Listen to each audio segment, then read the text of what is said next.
Today on StoryCorps, we'll hear about an incident that occurred in 2009 between police in Denver and an African-American teenager. When Alex Landau was a college student, he was severely beaten by Denver police officers after a traffic stop. Alex was adopted by a white couple and grew up in largely white middle-class suburbs of Denver.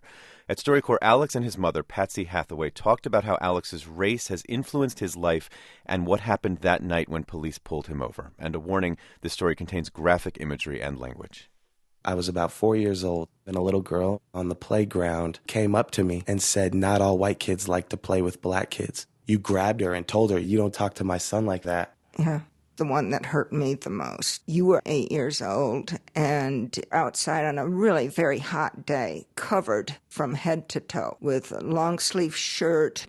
And I didn't understand why you were dressed like that. And you said because you didn't want your skin to get any darker.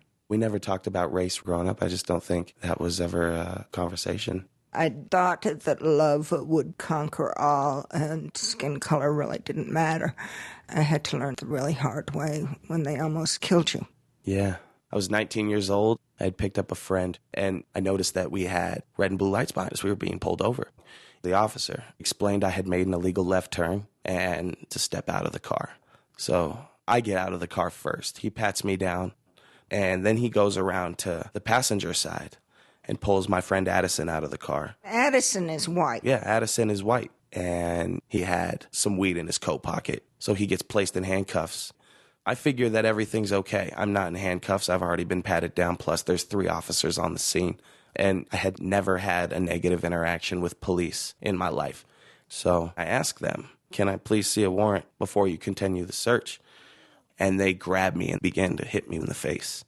I could hear Addison in the background yelling, "Stop, leave him alone." I was hit several times, and I remember gasping for air and spitting and blood flying across the grass. And then I hear an officer shout out, "He's reaching for a gun." I immediately started yelling, "No, I'm not. I'm not reaching for anything." And I remember an officer say, "If he doesn't calm down, we're going to have to shoot him." I could feel the gun pressed to my head. I expected to be shot. And at that point, I lost consciousness. I woke up to a multitude of officers just standing around me laughing. One officer was like, "Where's that warrant now, you f***ing nigger?" It took 45 stitches to close up the lacerations in my face alone. How did it feel when you got the call that I was in jail? I was in the middle of teaching a second grade class. All she said was, "You'd better come see about your son." She didn't say anything about what kind of shape you were in. What about when you finally saw me? All I remember is involuntarily screaming. That was the first time I had cried the entire time I had been in there. And it wasn't my injuries that hurt. It was just seeing how it devastated you. My whole worldview changed that night. Yeah. For me, it was the point of awakening to how the rest of the world is going to look at you.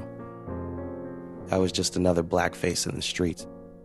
And I was almost another dead black male.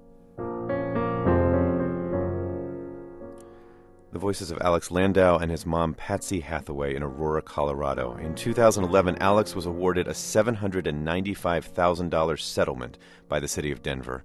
2 of the officers involved have since been fired for their conduct in other incidents.